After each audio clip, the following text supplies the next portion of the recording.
I was 27 years old, a first-year university student, pre-med track, full course load, zero debt, zero savings, and one person paying for everything.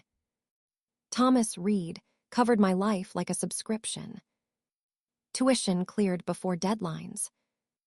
Rent transferred on the first. Groceries showed up without me asking. If something broke, it was fixed before I noticed. People called that lucky. I called it survival.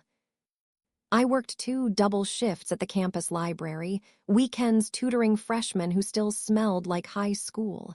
Straight A's, no late assignments, no drama.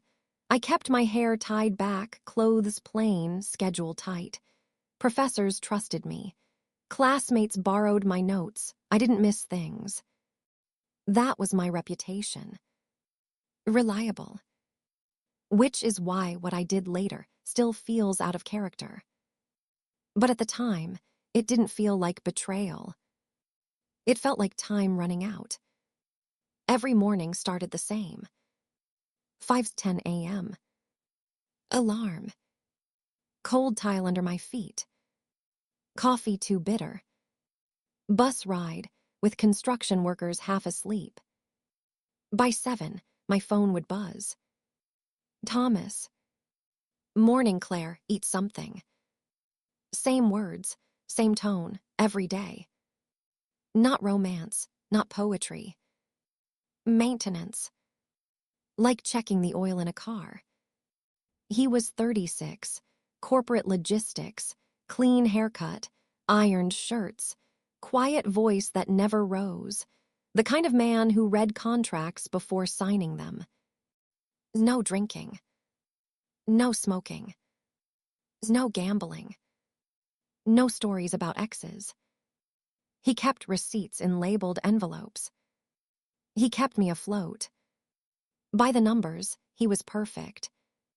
By feeling, something was missing.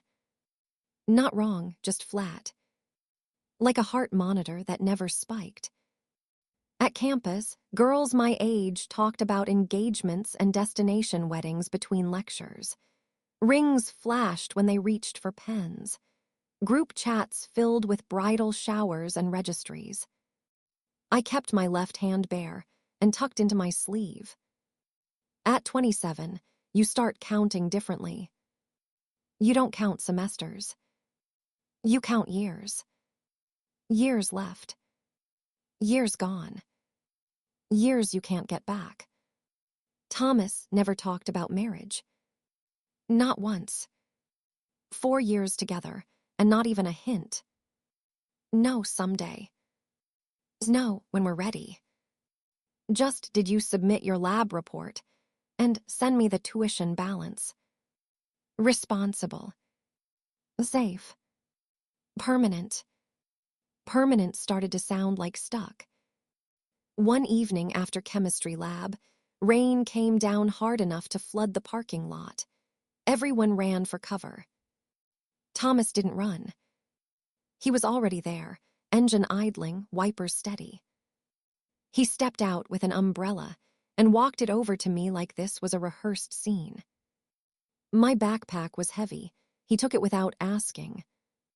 "You look tired," he said. I nodded. He adjusted the passenger seat heater before I got in. Small things, always small things. Most women pray for this kind of man. Sitting there, watching the water bead on the windshield, I felt something close to panic. Because if this was the best it ever got, then this was it. No surprise. No risk. Just slow, careful living. And I couldn't tell if that was security or a cage. That thought scared me more than anything he'd ever done. Back at my apartment, I opened my email. Subject line, tuition receipt paid in full. Timestamp, 2 hours earlier. I hadn't even asked yet. The relief hit first. Then something else. Something heavier. Like owing someone money you could never repay. I stared at the number. 4 digits. Again. He'd never once mentioned it. Never kept score. Which somehow made it worse. Because I was keeping score. 4 years. 4 years of being carried. 4 years, and no future conversation. My phone buzzed. Group chat. College friends from orientation week. Memes, complaints, breakup stories. Someone posted a photo of an engagement ring with the caption, "Finally." I typed nothing. Just watched. Then one of them asked, casual like it didn't matter, "Claire, when are you and Thomas getting married?" My thumb hovered. I didn't have an answer. Not even a lie. I locked the phone and set it face down. The apartment felt smaller. Fridge humming, neighbor arguing through the wall, the receipt still glowing on my laptop screen. Paid. Paid. Paid. Everything handled. Except the one thing I wanted him to say out loud. I tried to picture 10 more years of this. Same routine, same calls, same car waiting outside. My chest tightened. Not because he was bad. Because he was certain. And certainty leaves no room to dream. I opened WhatsApp. Scrolled past old messages. Family, classmates, Thomas. My finger stopped. 4 names. The only people who knew everything about me. The ones who never sugar-coated. I created a new group. Added them one by one. The screen asked for a title. I stared at the cursor. Then typed. Need advice. I didn't think long. Didn't plan. Just sent the first message before I could talk myself out of it. How do you leave someone who hasn't done anything wrong? 3 dots appeared immediately. Typing. The replies came fast. Too fast. My phone vibrated against the desk hard enough to rattle the pen beside it. 1 message. Then 3. Then the screen filled like a slot machine paying out. I didn't sit down. I stayed standing, reading. Like the floor might drop if I relaxed. Lena, if you're asking that, you already left mentally. Monica, girl, stability isn't love. Tasha, you're wasting your best years playing house with somebody's uncle. Susan, be honest. Do you even feel anything when he touches you? That last one sat there. Ugly. Too direct. I locked the screen. Unlocked it again. Read it twice. My apartment felt smaller than it had 10 minutes ago. The air heavy. Stale rice from dinner still lingering. The hum of the fridge louder than usual. I walked to the sink and turned the tap on just to drown out the quiet. Cold water over my wrists. My reflection in the metal faucet looked stretched and warped. I didn't answer them. Didn't defend him either. Which felt like an answer.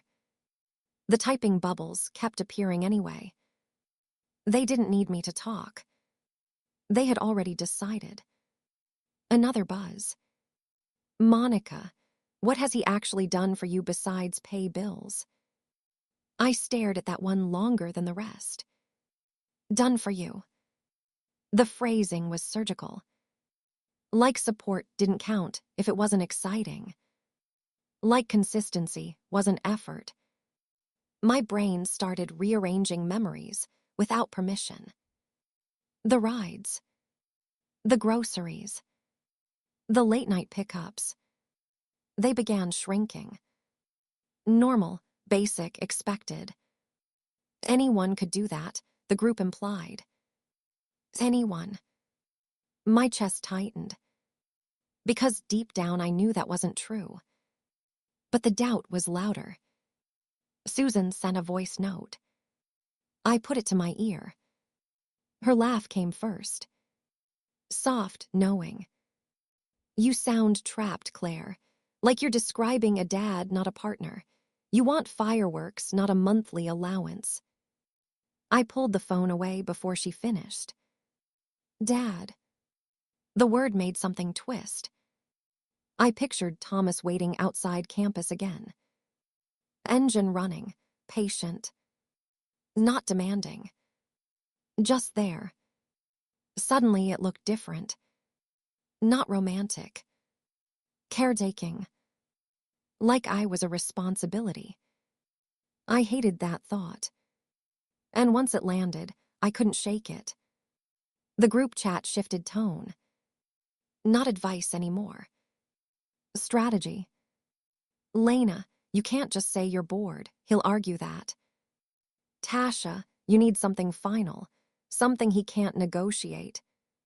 Susan, yeah, something medical or family related. Something closed. My pulse started climbing. This wasn't venting anymore. This was planning. I should have closed the app. Instead, I sat on the bed and leaned forward like we were about to plan a trip. My stomach growled. I hadn't eaten since noon. Didn't matter. Another message. Monica, does he have any red flags at all? Anything? I typed, not really. Deleted it. Typed, he's kind of old school. Sent. Immediately they grabbed it.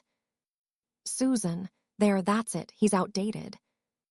Tasha, too safe, too predictable.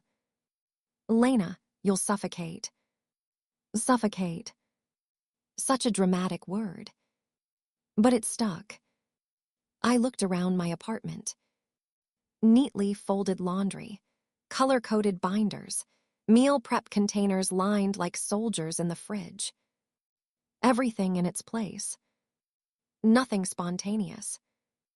Nothing messy. My life suddenly looked like a waiting room. Clean. Quiet. Temporary. My phone buzzed again. Thomas. A photo. He'd fixed my car's loose headlight earlier and sent a picture of it working. Caption, all set, drive safe tomorrow.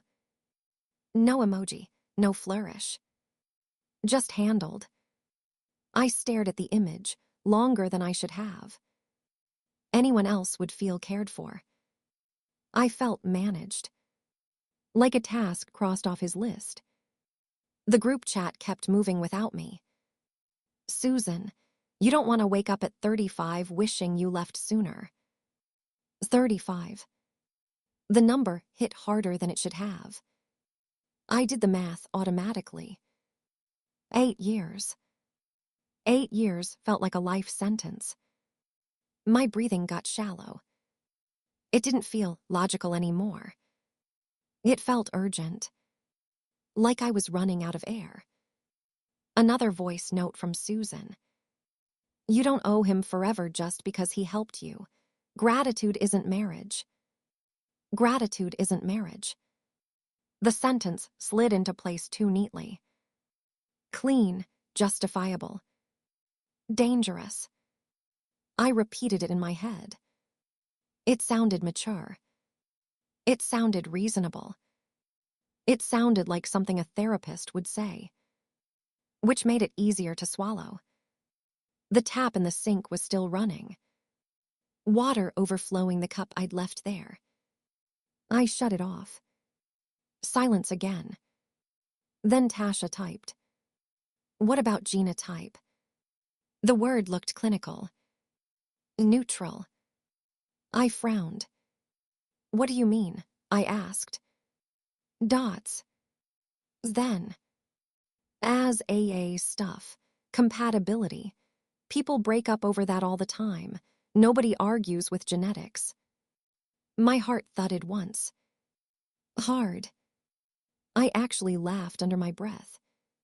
That's crazy, I muttered to myself. But I didn't leave the chat. Didn't say no. Didn't shut it down. They started building it out like a group project. Hospitals give reports. It's private, sensitive, emotional. He can't fight science. You cry, say you're protecting him. Each message stacked on the last. Brick by brick. Turning something ridiculous into something possible. My palms started sweating. This was insane. Thomas trusted me completely. He'd never once checked my phone. Never questioned where I was. Never demanded proof of anything. And here I was considering manufacturing an exit like he was some enemy I had to outsmart. I should have felt disgusted. Instead, I felt relief. Because for the first time, there was a door. A clean one. No screaming. No drama. No villain. Just biology. Nobody's fault. My screen lit up again. Thomas calling. I watched it ring. Watched his name glow against the dark. For a second, I imagined answering. Hearing his calm voice. He'd ask if I'd eaten. Tell me to sleep early. Normal. Safe. Predictable. My thumb hovered. Then the call ended. Missed. The group chat kept buzzing. Plans. Suggestions. Encouragement. Momentum building like a crowd, pushing from behind. I sat there, phone warm in my hand, heart racing like I'd already done something wrong. Because even before anything happened, before lies, before papers, before tears, I knew one thing with absolute clarity. If I stepped through this door, there was no walking back. And for the first time since creating that group, I wasn't asking whether I should leave. I was asking how cleanly I could disappear. I met Oliver Grant on a Tuesday afternoon between two classes I almost didn't attend. The day had already gone wrong. My printer jammed. My bus came late. My coffee tasted burnt. Small irritations stacking like static in my chest. I remember thinking, just get through today. If I'd skipped that one lecture, none of this would have happened. But I went. I always went. The campus cafe was packed, too loud, chairs scraping tile, the espresso machine screaming every 30 seconds. I stood near the pickup counter, half reading notes on my phone, waiting for my name to be called. Claire. Not the barista. A man's voice. Close, warm, slightly unfamiliar. I looked up. Tall, navy coat, clean boots that didn't belong on a college campus. Hair pushed back like he didn't care how it fell. There was something deliberate about how he stood, relaxed without slouching. And the accent. Soft London edges. Not exaggerated, not theatrical. Just enough to slow his words down. You dropped this, he said. My student ID was in his hand. I hadn't even noticed it was gone. Thanks, I said, taking it. Our fingers brushed. Cold outside, his skin warmer. American, he asked like it amused him. I nodded. You all walk too fast, he said. Nearly trampled me back there. I almost smiled. Almost. I wasn't in the mood for conversation. But he didn't move away. What are you studying? Pre-med. Of course you are, he said, like that explained something. What does that mean? You've got that look, tired but determined, like you're negotiating with life. I blinked. Nobody had ever described me like that. Most people called me responsible, serious, disciplined. He made it sound cinematic. We stood there, longer than strangers should. My drink got called twice before I realized it was mine. He held the door open when I left. "Oliver," he said, like an afterthought. "I'm here for work. Temporary. Thought I'd learn the area. Didn't expect to get nearly run over by a future surgeon." There was an ease to him. No hesitation. Like he'd never rehearsed a sentence in his life. I told him my name. We walked out together. Cold air hit my face sharp and clean. Students rushed past with backpacks and headphones, heads down. He didn't rush. He looked around like everything interested him. Buildings, trees, the sky. "You always this serious?" he asked. "Usually." That sounds exhausting.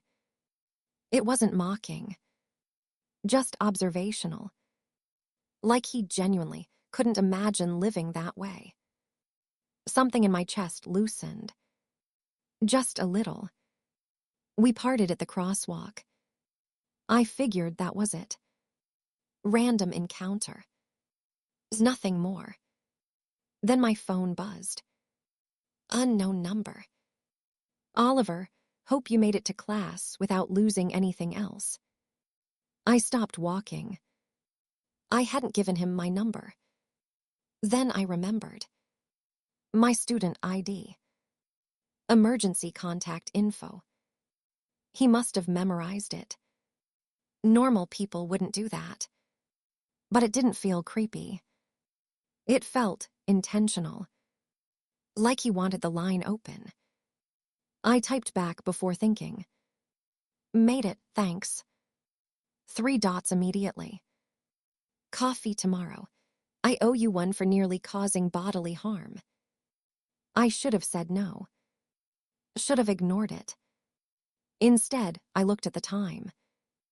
Looked at my empty afternoon block. Then typed. "Okay." The next day, he was already there when I arrived. Not scrolling, not distracted. Just watching the door like he knew I'd show. He stood when I walked in. Small gesture. Nobody my age did that anymore. He ordered for both of us like it was natural. Paid without checking the price. We sat by the window. Sunlight cutting across the table. Dust floating through the beam. He talked. Not bragging. Just stories. London winters, trains that ran late, working abroad, hotels, different cities every year. Movement. Constant chain. His life sounded like a montage. Mine sounded like a spreadsheet. "You ever been out of the States?" he asked. "No. Not even once." I shook my head. He leaned back, studying me like this was shocking. "You're too sharp to stay in one place your whole life."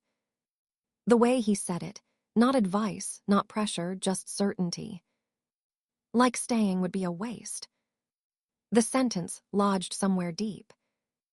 Nobody had ever framed my life as too small.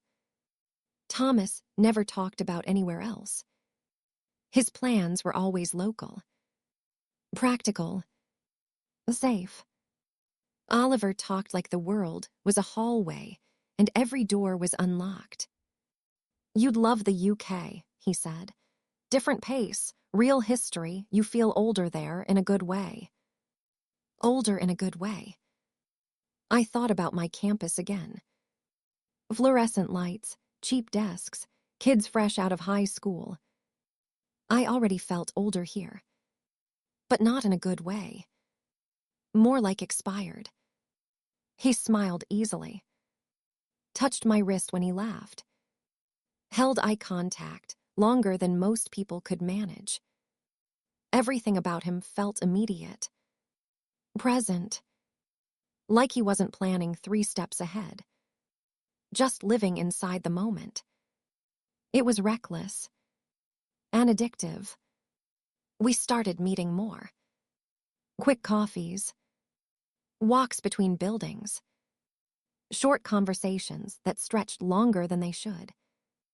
Every time my phone buzzed with his name, something flipped in my stomach. Not nerves. Electricity. One afternoon, we ducked into a bookstore to avoid the rain. The place smelled like paper and old carpet. He picked up random titles and read the blurbs out loud in exaggerated voices. I laughed. Actually laughed. Loud enough that a woman glanced over. I couldn't remember the last time that happened. Not polite smiling. Not controlled. Real laughter. It startled me. Like hearing a stranger use my voice. "You look different when you laugh," he said quietly. "How?" "Lighter." The words stayed with me the rest of the day. Lighter. As if I'd been carrying something heavy without noticing. That night, Thomas called. I watched his name glow on the screen. Let it ring twice before answering. His voice steady as always. "How was your day?" I opened my mouth. Almost said good. I met someone interesting. Instead I said, "Fine, busy." I paced while we talked. Looking out the window. Watching people cross the street below. For the first time, the conversation felt like background noise. Not connection. Just routine maintenance. When we hung up, the silence didn't bother me. I checked my phone. A message from Oliver. "Found a place that does proper fish and chips.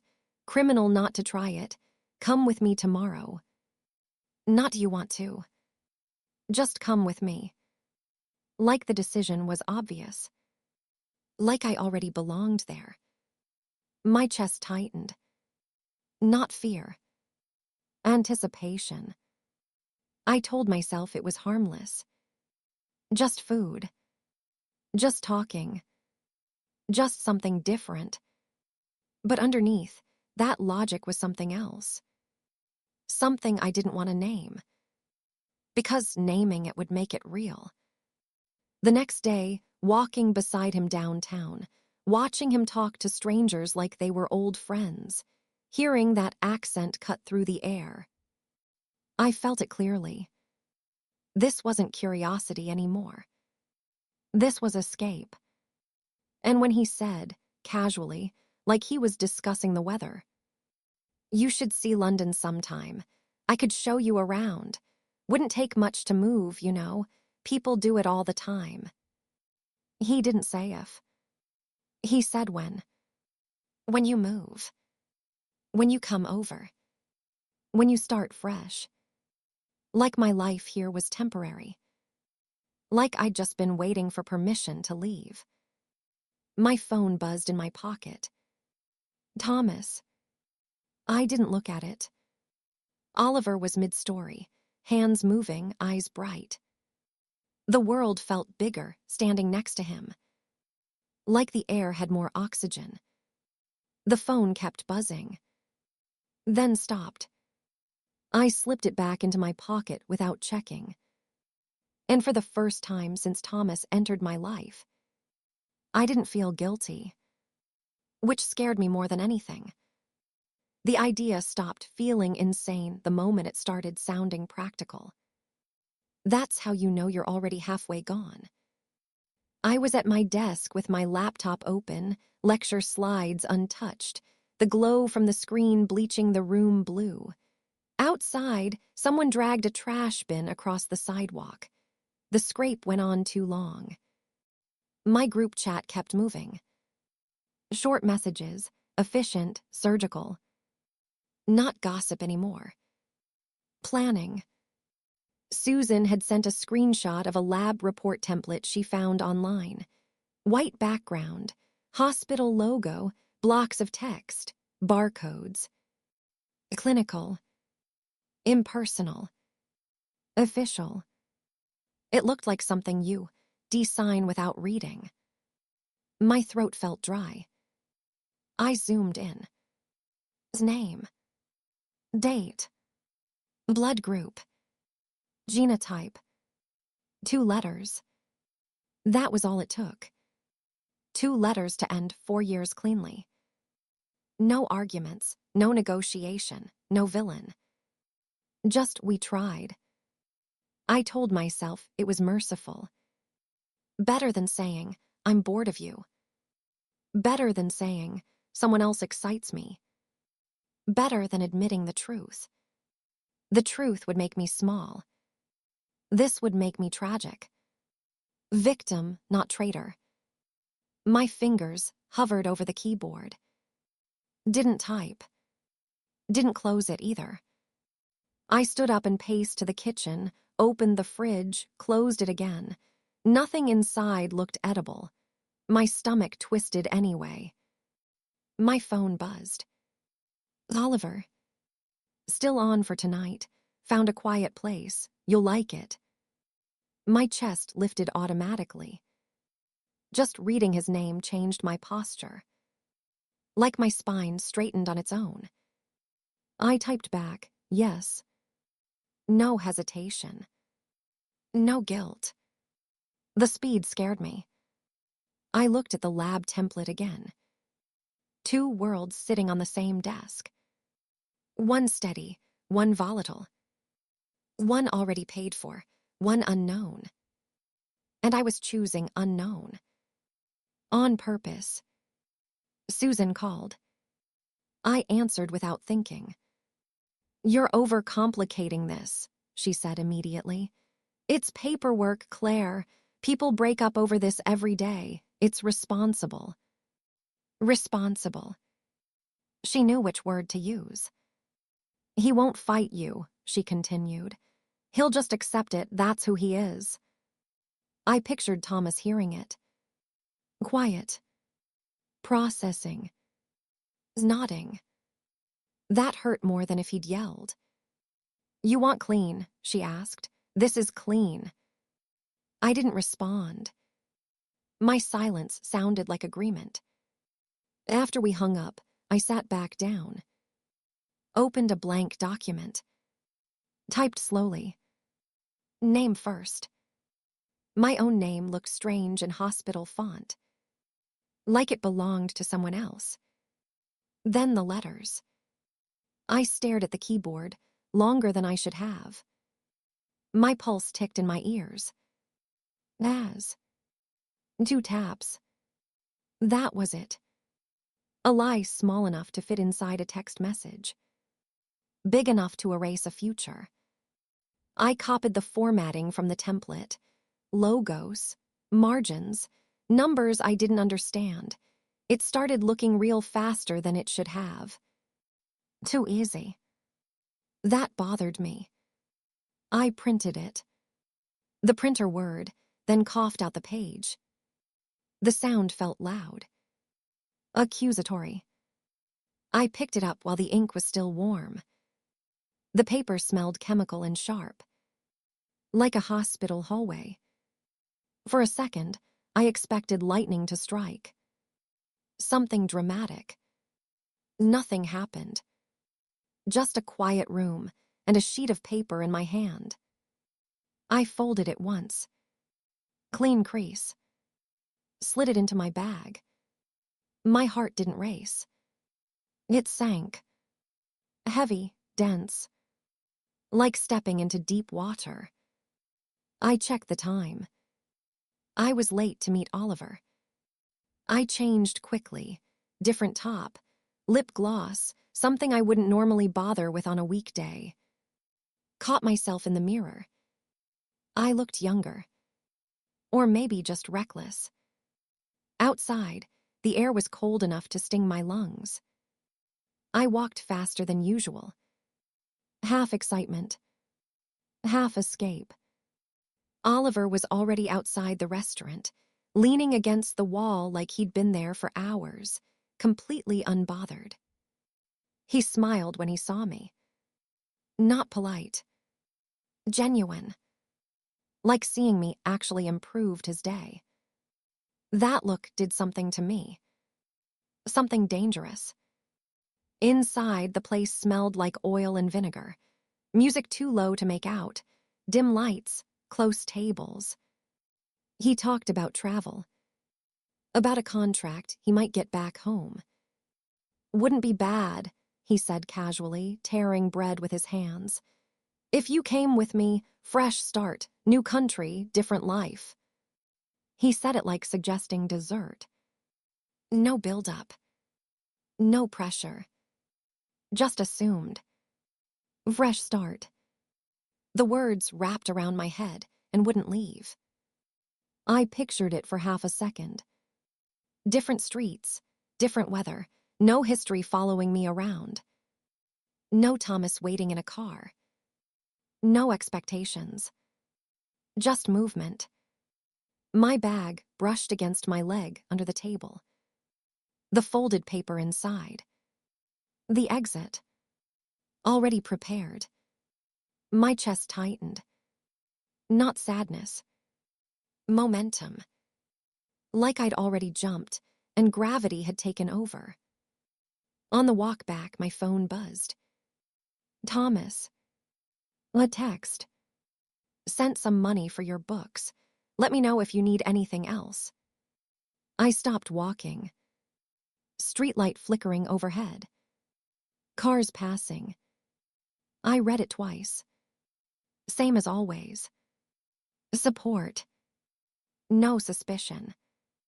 No control. Just care. My throat closed for a second. Then Oliver nudged my shoulder playfully. You disappearing on me already, he said. I locked my phone. Slipped it into my pocket. Sorry, I said, just tired. He smiled and took my hand without asking. Warm, confident, forward. The contact felt like crossing a line drawn in chalk. So easy to step over. So hard to erase. When we reached my building, he leaned in close, voice low. You deserve more than just surviving, Claire. More. The word echoed. Upstairs, alone, I took the folded page out of my bag and laid it flat on the desk. The printer lines looked official. Final. There was no anger in me. No heartbreak. Just a strange calm. Like everything had already been decided. I slid the paper back into the envelope. Tomorrow, I'd give it to him. And once I did, there would be no version of my life where things stayed the same. I chose a public place. That's how I knew I didn't trust myself. Not his apartment. Not my place. Somewhere neutral, somewhere with exits. A cafe near his office. Fluorescent lights. Sticky tables. The smell of burnt espresso and cleaning spray. Nothing romantic could survive there. I got there early and sat facing the door. The envelope stayed in my bag like a live wire. Every time my knee brushed it, my stomach dipped. People moved in and out, laptops opening, chairs scraping, milk steaming. Normal life. Nobody knew I was about to dismantle mine. My hands wouldn't stay still. I kept wiping them on my jeans like they were wet. I rehearsed the lines in my head. Medical. Incompatible. Not your fault. Better now than later. Each sentence sounded cold. Professional. Like firing someone. The door chimed. I looked up. Thomas. Same pressed shirt, same measured walk, same calm face that never rushed anything. He spotted me and smiled. Not big.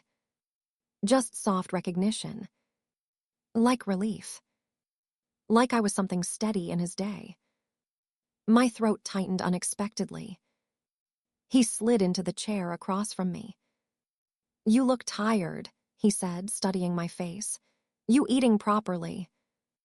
Straight to care, Always care. No suspicion.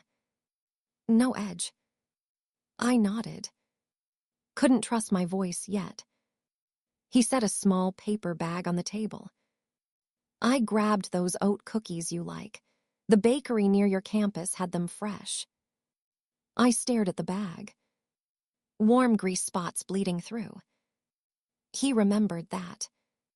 Something I'd mentioned once, months ago. My chest felt crowded. Say it, I told myself. Just say it. If you wait, you'll lose your nerve. He started talking about something from work. A shipment delay. A meeting that ran long. Ordinary details. The kind of conversation that assumed tomorrow still existed. I reached into my bag. My fingers brushed the envelope. Paper against skin. Dry. Final. Thomas, I said. My voice sounded unfamiliar. He stopped mid-sentence immediately. Gave me his full attention. Like nothing else in the room mattered. That almost broke me. I slid the envelope across the table. He didn't open it right away. Just looked at it. Then at me. What's this? I swallowed. I went for some tests. He waited. Didn't interrupt. Didn't rush. Just waited. The silence made it worse. I didn't know before, I continued, but my genotype came back as. The words tasted fake. Like reading from a script. He frowned slightly, processing. And. Incompatible, I said quickly. Long term, doctors said it's risky, for kids, for everything. I forced my eyes down. Like I couldn't bear the weight of it. I expected questions. Pushback. Confusion. Instead, he opened the envelope carefully. Smoothed the page flat. Read it once. Then again. His jaw tightened just a fraction. That was all. No anger. No disbelief. Just quiet thought. Then he looked up. Not at the paper. At me. We'll figure it out, he said. Simple, immediate. Like it was obvious. My brain stalled. What? There are options, he said gently. Counseling, doctors. We can talk to someone. It's not the end of the world, Claire. Wait. The word hit like a slap. Not the end of the world. He wasn't even considering leaving. He was planning solutions. Planning around me. My throat burned. I shook my head too fast. No, I don't want to risk anything. I don't want you stuck with complications because of me. You're not a complication, he said quietly. I couldn't look at him. If I did, I'd fold. I pushed harder. I don't want you sacrificing your future because of my genetics. The lie stacked on the lie. My heart pounded so loud, I could barely hear myself. He reached across the table. Not grabbing. Just resting his hand near mine. Close enough to feel the heat. Claire, he said, softer now, I'm with you because it's you, not because of some medical report. That sentence almost ended everything. For a second, I saw it clearly. Standing up, telling the truth, tearing the paper in half. Going back. Back to safe, back to steady. Back to the car waiting outside campus. My chest hurt like I'd run too far. But another image slid in. Oliver's voice. London streets. Movement. Escape. The two futures collided in my head. One solid. One electric. I pulled my hand away. I can't, I said. My voice cracked for real this time. Not acting. I don't want you to resent me later. I'd rather end it now than watch you regret choosing me. He went quiet. Really quiet. Not defensive. Not dramatic. Just still. Like something inside him had gone very far away. He folded the paper once. Carefully. Like it mattered. Then slid it back into the envelope. If that's what you want, he said. Not angry. Not begging. Just tired. That hurt worse than shouting would have. You sure? He added. One chance. One last opening. My mouth felt dry. I nodded. He inhaled slowly through his nose. Then stood. No scene. No accusations. He reached for the cookie bag and pushed it toward me. Eat something tonight, he said automatically. Habit. Even now. Even at the end. Then he walked out. Just like that. Door chimed. Closed. Gone. No fireworks. No collapse. Just absence. The chair across from me looked wrong empty. Like something had been removed from the room permanently. My legs felt weak. I slid down in the seat until my back hit the wall. For a second, the whole cafe blurred. Voices muffled. Machines hissing. I stared at the cookie bag. Still warm. My name written on it in marker. I didn't cry. Not yet. I just sat there with the strange realization, settling in slow and heavy. He hadn't fought me. He hadn't tried to keep me. He'd simply respected what I said. Trusted me. Even when I didn't deserve it. And somehow, that made what I'd done feel uglier than if he'd hated me. By the time I stepped outside, the air felt thinner. Like something had been removed from the world. Not dramatic. Not tragic. Just lighter in a way that made me uneasy. I kept waiting for my phone to buzz. For Thomas to call back. Text. Ask to talk. Nothing came. No questions. No resistance. Just silence. That silence followed me home. I dropped my bag on the chair and stood in the middle of the apartment without turning on the lights. Cars passed outside. Headlights slid across the wall and disappeared. 4 years ended in under 15 minutes. No shouting, no witnesses. Just paperwork and a nod. It should have felt like freedom. Instead, my chest felt hollow. My phone vibrated suddenly. My heart jumped into my throat. I grabbed it too fast. Oliver. Dinner, I'm starving, come out. No, are you okay? No, how was your day? Just movement. Forward. Like life didn't pause for anything. I stared at the message, longer than necessary. Part of me wanted to stay in the dark. Sit with what I'd done. But another part, the louder one, didn't want to think at all. Didn't want space. Space meant replaying Thomas's face when he said, "If that's what you want." I typed back. On my way. 10 minutes later, I was walking fast, almost jogging, like I was late to something important. The city sounded sharper at night. Tires on wet pavement, distant sirens, music leaking from passing cars. Everything felt louder. My nerves buzzing under my skin. Oliver chose a place downtown I'd never noticed before. Narrow entrance, low lights, music heavy in the walls. He was outside already, jacket slung over one shoulder, scrolling his phone. When he saw me, he smiled like the day had just improved. That look hit me harder than it should have. "You made it," he said, pulling me into a quick hug. He smelled like soap and smoke. Warm. Alive. Nothing like the sterile cafe from earlier. "You okay?" he asked, casual. "Yeah."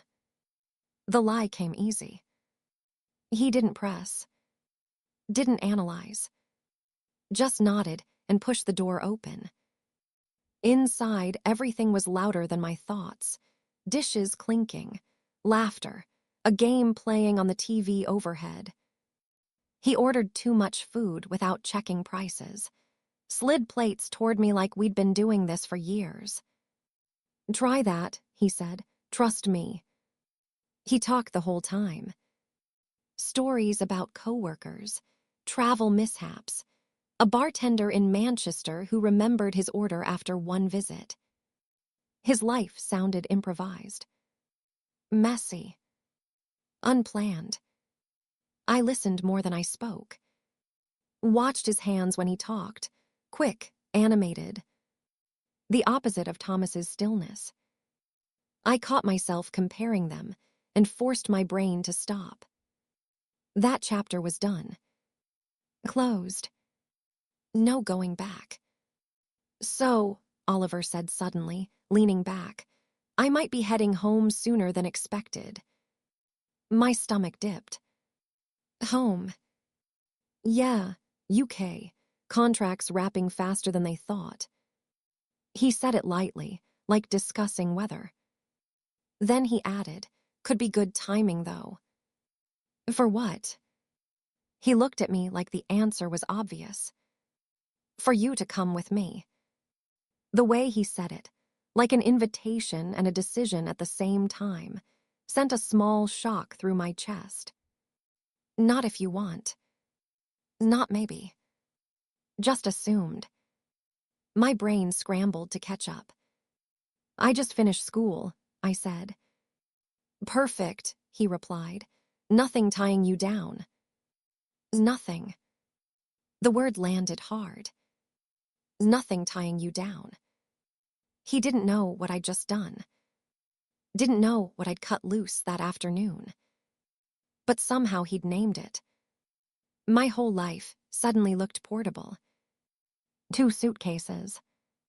A passport. Gone. The idea should have terrified me. Instead, it felt like standing at the edge of a diving board. Scary. But thrilling. What would I even do there? I asked. "Anything," he said. "Start fresh, reinvent yourself. Nobody knows you, that's the best part." Reinvent. The word tasted new. No history. No expectations. No one remembering the version of me who played it safe. He reached across the table and squeezed my hand. His grip was confident. Certain. Like the future was already mapped out. "You're not meant to live small, Claire," he said. Small. That word again. Something in me flinched. Because suddenly everything behind me, Thomas, the routines, the careful planning, felt exactly like that. Small. Responsible. Predictable. I told myself that meant made the right choice. That this energy, this risk was growth. Evolution. Not running away. When we left the restaurant, the night air hit colder. He slipped his arm around my shoulders naturally, like we'd always walked like that. I didn't pull away. Didn't hesitate. Just leaned in. It felt easy. Too easy. My phone buzzed once in my pocket. Unknown number. I ignored it. Didn't even look. For the first time, I didn't wonder if it was Thomas. Didn't brace myself. The absence had already started feeling normal. That scared me more than the breakup itself. We stopped at a crosswalk. Red light. Cars rushing past. Oliver talked about London again. Streets, markets, tiny flats with old brick walls, rain that never really stopped. He painted it like a movie set. And I stood there imagining myself inside it. Different clothes. Different voice. Different life. Like the version of me who cried on cafe floors never existed. The light changed. We crossed. Halfway through, he glanced at me and said, almost casually, "You'd fit there. You don't belong here." I didn't ask what he meant, because a small, reckless part of me already agreed. And once that thought settled in, there was no version of staying that didn't feel like settling. The first lie didn't announce itself. It slipped in quietly, small enough to ignore. That's how they get you. Not explosions. Hairline fractures. I noticed it on a Thursday night. Oliver was in the shower, water running steady behind the bathroom door, steam creeping under the frame. His phone sat face down on the kitchen counter, vibrating every few seconds like it couldn't breathe. Not a call. Notifications. Rapid. Relentless. Buzz. Buzz. Buzz. I tried to ignore it. Opened the fridge, closed it, walked to the window, came back. Buzz. My eyes kept drifting to the screen. He usually kept it in his pocket. Always. Even when we cooked. Even when we watched something. Face down, silent, close. Tonight he'd left it out. Careless. Or comfortable. The vibration stopped. Then started again. Longer this time. I told myself not to touch it. Privacy, boundaries, trust. All the adult words. My hand moved anyway. Just to flip it over. Just to silence it. That's what I told myself. The screen lit up the second I picked it up. A betting app. Numbers moving fast. Red arrows. Negative balances. Loss. Loss. Loss. A total at the top that made my stomach drop. I didn't understand the details. But I understood debt. Understood money disappearing. Understood the way the numbers kept refreshing like a wound reopening. Another notification slid down. Deposit failed. Then another. Try again. My chest tightened. Betting. Like gambling. Oliver didn't seem like that. He seemed controlled. Sharp. Strategic. Not reckless. The shower shut off. My heart jumped. I flipped the phone back over too fast. Set it exactly where it was. Walked away like nothing happened. Like I hadn't just seen something I couldn't unsee. He came out toweling his hair, humming. Normal. Relaxed. Everything good? He asked. Yeah, I said. Too quick. He didn't notice. Or pretended not to. We ordered takeout and watched something mindless. He laughed at parts that weren't funny. Too loud. Too forced. I kept glancing at the counter. At the phone. At the idea of it. When another buzz came, he grabbed it immediately this time. Turned his body slightly away while checking. Small movement. But deliberate. Like blocking my view. My stomach dipped again. Work stuff? I asked. Yeah, he said too fast. Just nonsense. He locked it and slid it into his pocket. Didn't take it out again all night. I didn't say anything. Didn't want to sound paranoid. Didn't want to be that girl. The suspicious one. The insecure one. The one who ruins things. So I stayed quiet. But something had shifted. Like a note slightly out of tune. Hard to describe. Impossible to ignore. The next week, more things started surfacing. Tiny. Disconnected. Until they were. He canceled dinner plans last minute. Meeting ran late. But his shirt didn't smell like work. Smelled like smoke. Different from before. His card declined once at a cafe. He laughed it off. Bank being weird. He borrowed cash from me. Just a little. Forgot my wallet. He paid me back 2 days later. But still, Oliver didn't seem like someone who forgot things. One night, we passed an ATM. He stopped suddenly. Hold on. Pulled out cash. All of it. Stuffed it into his pocket without counting. Why not just use your card? I asked lightly. He shrugged. Easier this way. Easier for what? The question sat there. Unanswered. I started noticing patterns. He checked his phone constantly now. Like he was waiting for something. Or avoiding something. Sometimes his mood dipped for no reason. Sharp. Irritated. Then 10 minutes later, he'd be fine again. Too fine. Like a switch flipped. Once, while he was driving, his phone lit up on the dashboard mount.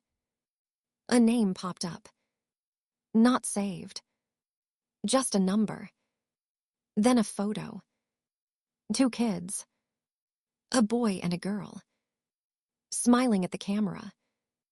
I blinked. That your niece or something? I asked casually. His hand moved too fast. Screen gone. Yeah, he said. Cousin's kids. Too quick. Too rehearsed. I nodded. Looked out the window. Streetlights streaking past. My brain cataloging everything silently. The betting app. The cash. The secrecy. The photo. None of it matched the version of him he sold me. The polished one. The worldly one. The fresh start guy. This version felt unstable. Like standing on ice that looked solid until you heard it crack. Still, I stayed.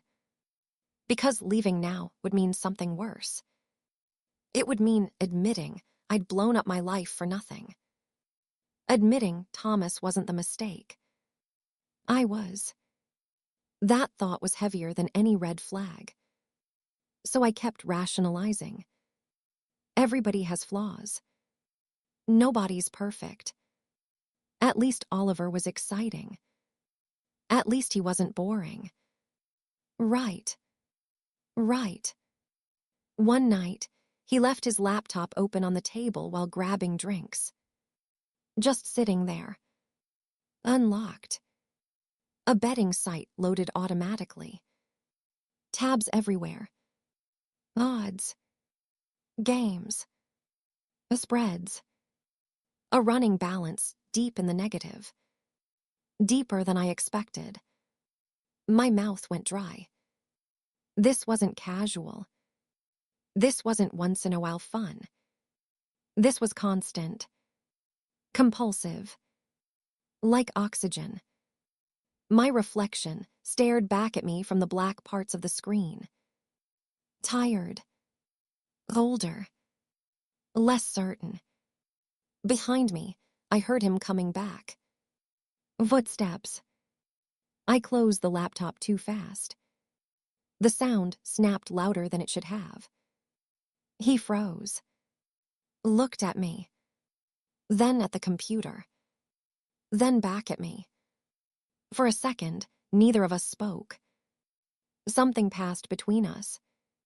Not guilt. Not apology. Just calculation. Like we were both measuring how much the other had seen. "How long has this been going on?" I asked quietly. My voice didn't shake, which scared me. He didn't answer right away. Just stared. Then smiled. Small. Tight. Like it didn't reach his eyes. And that smile, that was the first time I felt it clearly. Not doubt. Not nerves. Not curiosity. Fear. Because suddenly, I wasn't sure who I'd actually been dating. And for the first time since leaving Thomas, I wondered if I hadn't escaped anything at all. If I'd just walked straight into something worse. The apartment felt rearranged. Same couch. Same dishes drying beside the sink. Same faint lemon smell from the cheap cleaner I used every Sunday. But the air was wrong. Like a room after someone moves a body. Nothing visible. Everything different. Oliver had left early. Didn't kiss me goodbye. Didn't say where he was going. Just the soft click of the door and his footsteps fading down the hallway. I stayed in bed longer than usual, staring at the ceiling fan tracing slow circles. Each rotation felt deliberate, like it was counting something down. I tried to go back to sleep. Couldn't. My brain kept replaying that smile from last night. Tight. Measured. The kind of smile you give a stranger, not someone you live with. Not someone who's seen you half asleep and unguarded. Not someone who knows how you take your coffee. It wasn't shame. That would have been easier. It was distance. Like I'd just discovered there had always been a locked room in this place, and I'd only now noticed the door. I got up. Made coffee. Burned it. Didn't care. The mug rattled against the counter when I set it down. My hands were shaking, just slightly. Not dramatic. Just enough to notice. Like my body knew something my brain hadn't accepted yet. His jacket was still hanging on the chair. He never left it behind. Always wore it. Even when it wasn't cold. I stared at it longer than necessary. Then reached into the pocket. I didn't hesitate this time. No speeches about trust. No guilt. Just motion. My fingers brushed paper. Folded small. Receipts. 3 of them. Different places. Bars I didn't recognize. Times printed late enough to blur into morning. Same nights he'd said he was exhausted and going to bed early. I flattened them on the table. Looked at the totals. Drinks. More drinks. Cash withdrawals nearby. The kind of spending you do when you're trying not to think. Or when you're trying to disappear for a few hours. I waited for anger. It didn't come. Just a dull heaviness. Like putting on a coat that soaked through. Hard to move in. Hard to breathe in. Still wearable. Still something you pretend is fine. I folded the receipts back the way I found them. Slid them into his pocket again. Not to protect him. Just to protect myself. If I kept collecting proof, eventually I'd have to act. And acting meant change. Change meant consequences. I wasn't ready for consequences yet. I cleaned instead. Counters. Sink. Floors. Anything to stay busy. The vacuum's hum drowned out my thoughts for a while.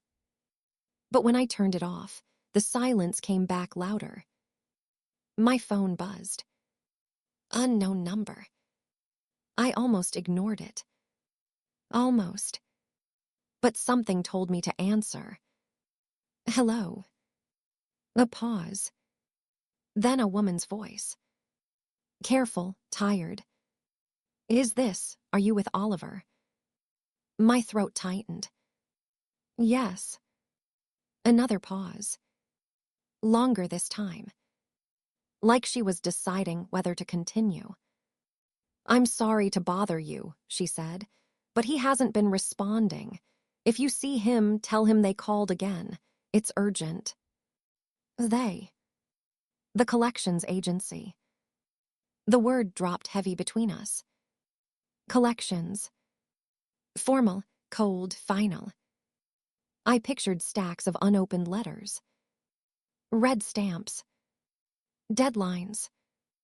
Consequences that didn't wait politely. I think you might have the wrong number, I said automatically. The denial came out smooth. Practiced. Even though I'd never practiced it. No, she said quietly. This is the number he listed.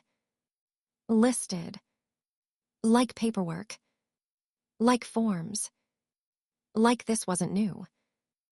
Who are you? I asked. Another silence. Then softer. His sister. Something shifted inside me. Not shock. Something else. Embarrassment. Like I'd been the last person to know. He told me he was doing better, she continued. Said he'd stopped. If you're with him, keep an eye on him, okay. Stopped. The word stuck. So this had a past. A history. This wasn't a phase. It wasn't recent. I wasn't witnessing the beginning. I'd walked in during the middle of something already burning. Okay, I said. Because what else do you say to a stranger asking you to babysit a grown man? She thanked me. Hung up. I stayed standing there, phone still pressed to my ear long after the line went dead. Keep an eye on him. Like he was fragile. Or dangerous. Or both. By afternoon, the sky had gone gray. The kind of flat light that makes everything look unfinished. I sat at the table, staring at nothing. Trying to picture the future with him.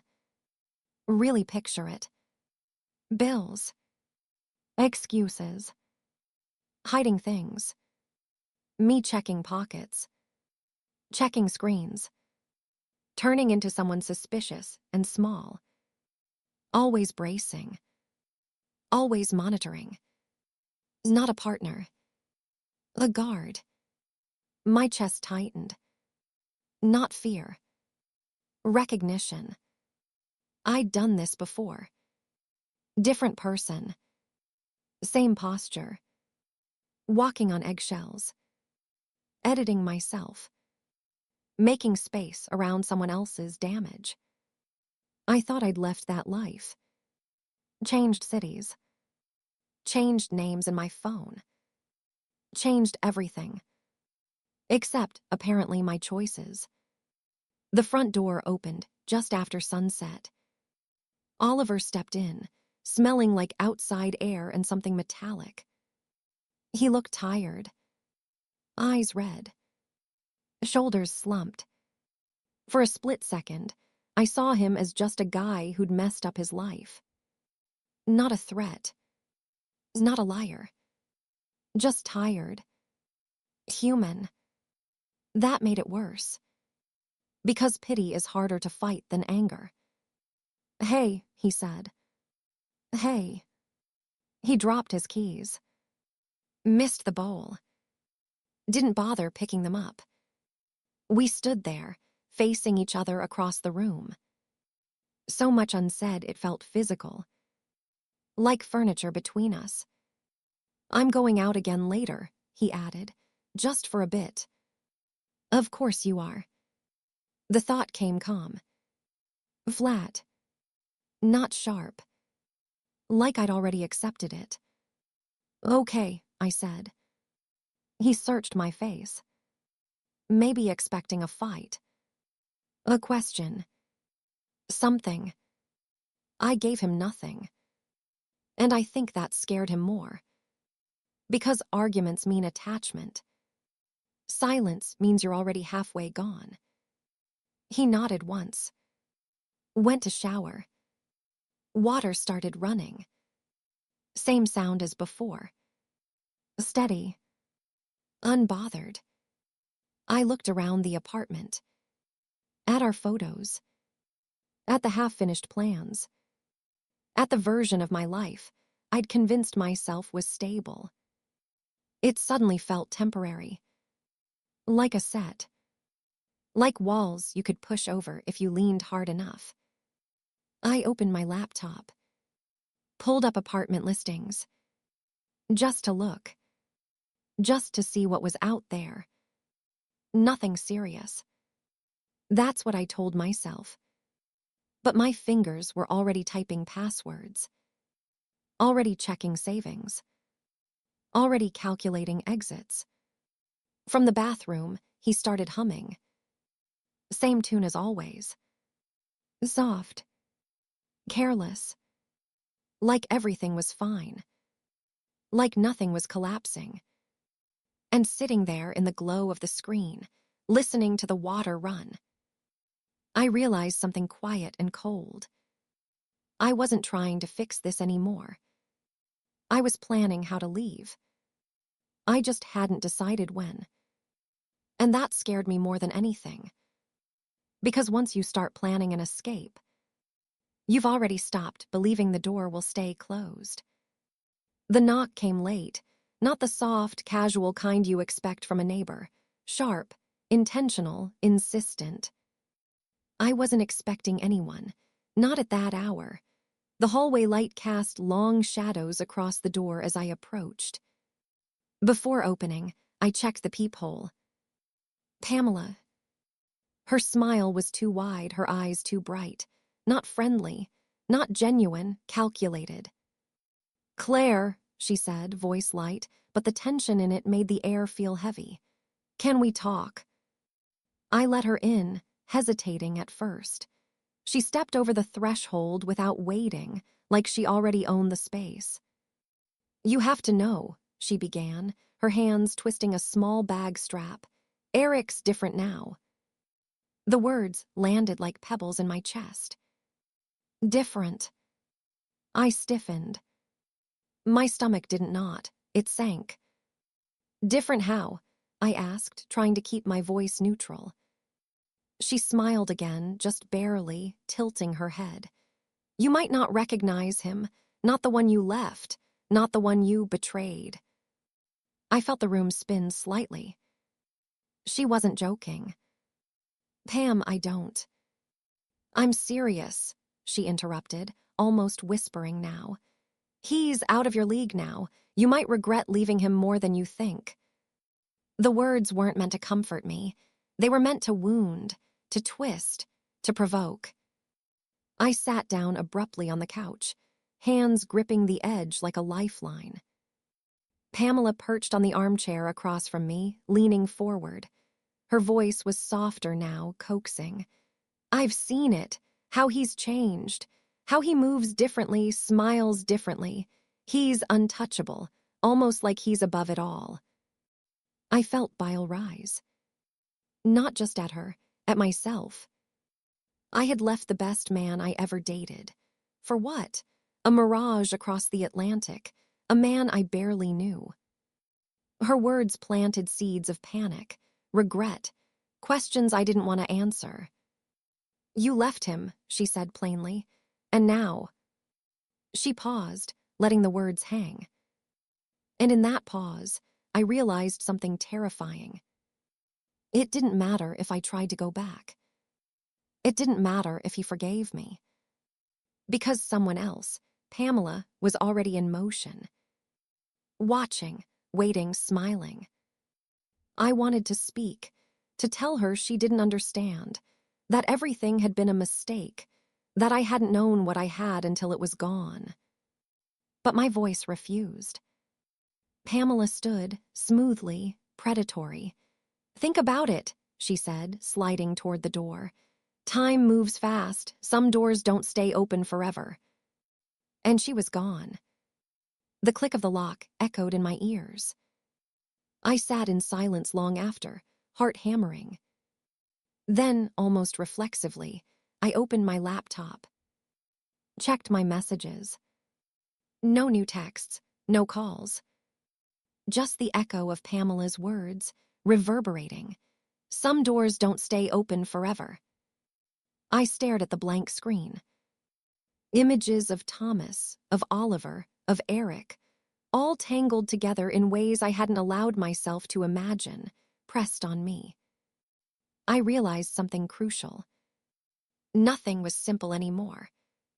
Not choices, not exits, not even the people I thought I could trust.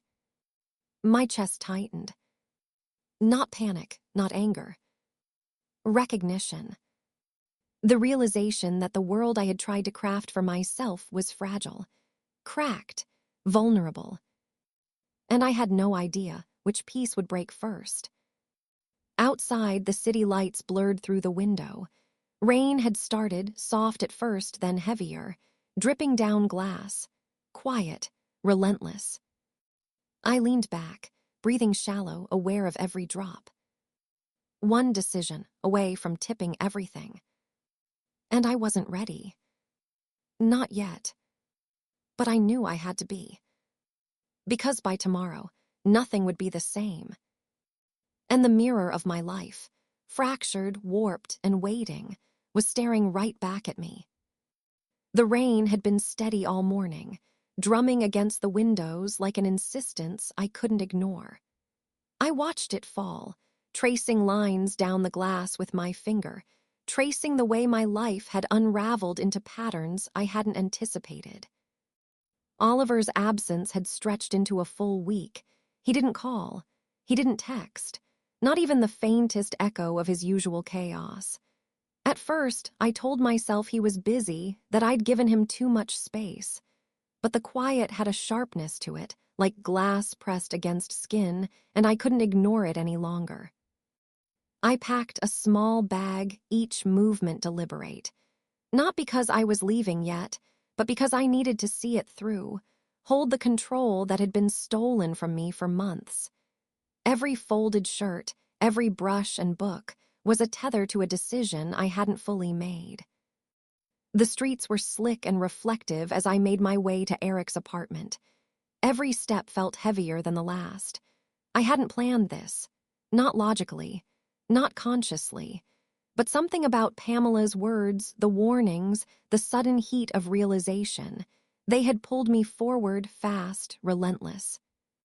I rang the buzzer, waited, heart hammering in a rhythm that matched the raindrops on the pavement.